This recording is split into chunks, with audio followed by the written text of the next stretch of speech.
Before the first episode even aired, from the very beginning, it was easy to tell that Lord of the Rings of Power could potentially end in disaster. The most expensive series in history, nearly $1 billion just for the first 2 seasons. That's what Amazon reportedly had spent for Lord of the Rings of Power. And yes, when we saw that first season, it was a nightmare. It was a catastrophe because they decided they weren't going to respect J.R.R. Tolkien. They weren't going to stay true to the lore of Middle-earth. Instead, they were going to bastardize it and use this series to push their own agenda, and it backfired in a big way. And now this metaphorical disaster from season 1 is turning into a real-life disaster with what we just saw on the set of Lord of the Rings of Power season 2. Fire breaks out on UK sets of Amazon Lord of the Rings of Power. Yes, they had a massive warehouse that just completely got torched and burned down. No word onto how much stuff was damaged, how many millions they may have lost that were in that warehouse. Nobody knows yet. They're pretty lucky that it didn't take out more of the set, to be honest with you. But this fire broke out just a week after a horse died while filming. A horse died on the set of Lord of the Rings of Power. Now, of course, they got blasted by PETA. According to all reports, they weren't doing anything wrong to the horse or abusing it. It just happened to die.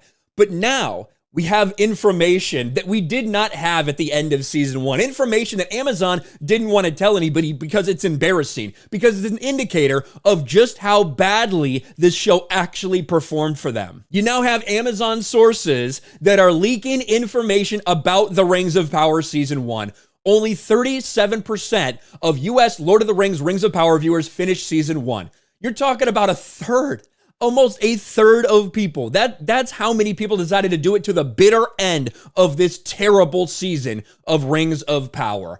Amazon had previously called the show its top original, having been viewed by over 100 million people worldwide. Since its premiere last September, the Lord of the Rings of Power has been proudly branded a hit by Amazon. Prime Video proclaimed the fantasy series premiere broke records for the streamer, with 25 million viewers tuning in.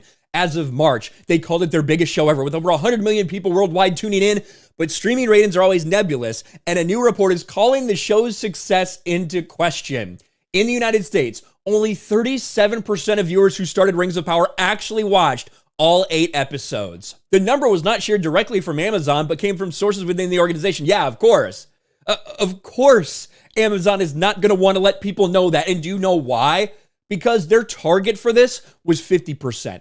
That would have been their, hey, not great, but that's acceptable. Look at this. Admittedly, it's hard for certain to say how these completion rates compare to other shows. The streamers that do release viewership metrics never share completion rates.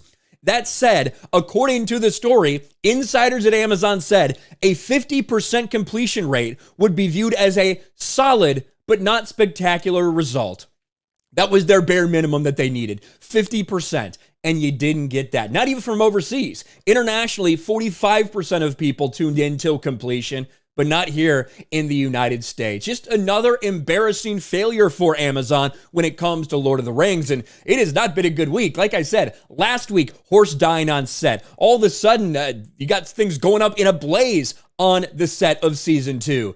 And now people at Amazon are leaking these very embarrassing metrics about this show to the press. And the real sad part is that this show even exists, that this show in its bastardized form, that they thought they could do this, they thought fans would be on board with it, or maybe they just didn't care about the hardcore fans, they thought they could capture the normies.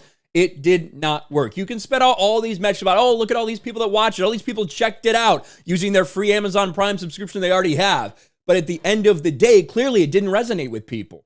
Only 37% of people actually finished this show. And guess what? Your numbers for season 2, there's probably going to be a drop-off there as well. There's probably going to be a lot of people that you didn't retain from season 1. And when those numbers start to come out, I'm sure Amazon wants to prevent any and all information from getting out unless it's directly from their mouths, because every time we find out more about this show, we see it's actually embarrassing for them. It needed to be a smash, global, massive phenomenon. That's what they said. And that's what you need when you invest nearly $1 billion for just 2 seasons of something.